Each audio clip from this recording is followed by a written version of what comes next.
So you said something in your body did what? Nah, the material, put it like this, the material using my body to stab the lady.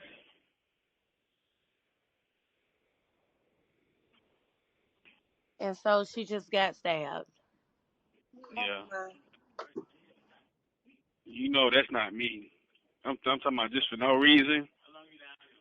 But since they did that, now they gotta investigate the material my body is supposed to. Since they want to do all that, now they gotta investigate. It's funny because she's from the Ukraine. She's from Russia, and they got a war. They had a war going on against the United States. So I'm just trying to understand, out of all people, why her? Hey, it ain't. I don't have nothing. They just lashed out on her. That's what happened. They lashed out on her. Whoever was working the material, whoever was working the material, they lashed out on her. Now, Decarlos Brown Jr., who we allege stabbed Iryna Zarutska, is in state custody on first-degree murder charges. But I'm here today to announce that we're going to supplement those state charges with federal charges. These federal charges will go alongside the murder case in state court, and we hope that they will ensure justice for Iryna, for her family, and for the whole Charlotte community. The charge we are bringing is in Title 18, which is the criminal code. It's Section 1992A7, which is the law that Congress passed really for this situation. It is an act of violence on a mass transportation system. It is a law that is there because acts like this affect the American way. It affects our daily life. It is random acts on a train that are the thoroughbred and how we get through our cities to work, to our places of education, to our families. It is our way of American life. Crime makes people stop taking that light rail. They give up those opportunities, and we are here to be sure that we can save our city and bring those opportunities back. The maximum penalty for this federal crime is life in prison without parole or the death penalty. In every place, they control radical left judges, politicians, and activists, and they've adopted a policy of catch and release for thugs and killers. In Charlotte, North Carolina, we saw the results of these policies when a 23-year-old woman who came here from Ukraine met her bloody end on a public train. And here's a picture of it. This is the picture of it. And this is a picture of the woman, a beautiful young girl that never had problems in life, with a magnificent future in this country. And now she's dead. She was slaughtered by a deranged monster who was roaming free after 14 prior arrests. We cannot allow a depraved criminal element of violent repeat offenders to continue spreading destruction and death throughout our country. We have to respond with force and strength. We have to be vicious just like they are. It's the only thing they understand. 24 of the top 25 most dangerous cities in America are run by Democrat mayors. 50 people were murdered in Chicago in recent weeks, with hundreds being shot. And it's time to stop this madness. The people of our country need to insist on protection, safety, law, and order. We have proven that it can be done because we did it right here in D.C., in District of Columbia. The capital of America was a bloodthirsty, horrible, dangerous place, one of the worst. And now it's a crime-free city, and we're going to keep it that way. It can be done. It can happen fast. All we want is, please, Mr. President, we need help. Chicago needs help. Other cities need help. We'll do what has to be done because we're going to make America safe again, and that includes our big cities. We're going to make those cities safe. Thank you. Well, the president is absolutely spot on, and the fact is that this man should not have been on the streets. This man should absolutely not have been on that car. He should have been in jail. The man was arrested 14 different times. He was let out on the revolving door of the Democrat soft on crime policies led by Governor Roy Cooper, by Attorney General Josh Stein, and the rest of the Democratic leadership in North Carolina. Roy Cooper is the one who signed an executive order that cleaned the decks for many, many criminals. 3 months later, this guy was back out on the streets. He'd been arrested 14 different times. He had no business being on the streets. And if he hadn't been on the streets, this young lady would still be alive today. Now, I got a question for y'all. Do you guys believe that if this man right here happened to be in this light rail right there, if he was in this cart right here with this young lady, do you believe that the series of events that happened on this evening would have taken place?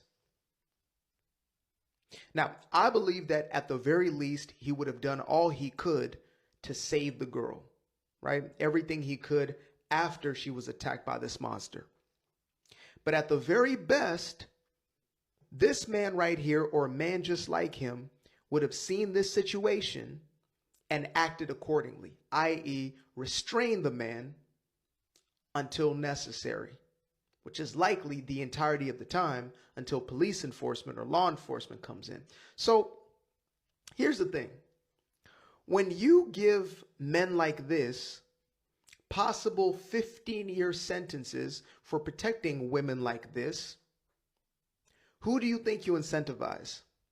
And of course, when you are a DEI hired judge who lets this guy go after 14 convictions, separate arrests, mind you, who do you think gets incentivized there? Right? This guy is getting upwards to 15 years for protecting women like her, while this guy gets to essentially commit 14 different crimes where he was actually caught, spends 5 years in prison, and because he writes a nice little cute letter to the judge, she lets him out so he can do this. A Ukrainian woman was murdered by a homeless man, but some media isn't reporting it, and it's a pattern of being silent when the killer is black and the victim is white, and loud when it's the opposite. On August 22nd, Iryna Zarutska sat down on a bus in front of Decarlos Brown. Decarlos, for no apparent reason, stabbed her in the throat. This was cold-blooded murder. Iryna was a white, blonde, Ukrainian refugee who fled the war. Decarlos is a black, homeless, 4-time felon who just left jail. I hate that I even need to mention their skin colors, but I do. Because if this had been a white man murdering a black woman, this would be nonstop national news. And yet, the New York Times hasn't reported on it. CNN hasn't reported on it. MSNBC hasn't reported on it. What do they all have in common? They're all on the left. This is clearly newsworthy. It touches multiple third rails: race, immigration, Ukraine war, homelessness, and crime. So why aren't they reporting on it? Because there's a race-based double standard in the media. Now, make no mistake, right-wing media like Fox News and New York Post are biased too. And here's the thing, the media is overwhelmingly left-leaning. 30 to 60% of journalists are on the left. 5 to 7% are on the right. So we're all getting a skewed version of reality. One in which white on black crime is worthy of marching, but black on white crime isn't worth mentioning. Both are equally wrong. But we've been conditioned to see race first and principle second. And it's swinging the pendulum from one irrational extreme to the other. From white people being elevated to white people being denigrated. Meanwhile, black-white race relations are worse than they were at the start of the century. But why should I, a black man, care? Because we all should. We're supposed to be ending racism, not flipping who gets to be racist. And if we don't correct this, many white people will become resentful, and they'll swing the pendulum back to black. We can't keep doing this. In the face of evil, we must let go of racial preferences and focus on principles. All decent people must say, I don't care what color they are.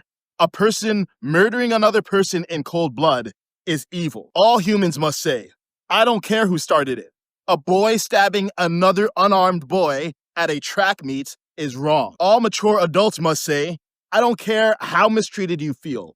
A woman calling a child a racial slur is disgusting. In a race war to the bottom, no one wins. The division shouldn't be black versus white. It should be wrong versus right.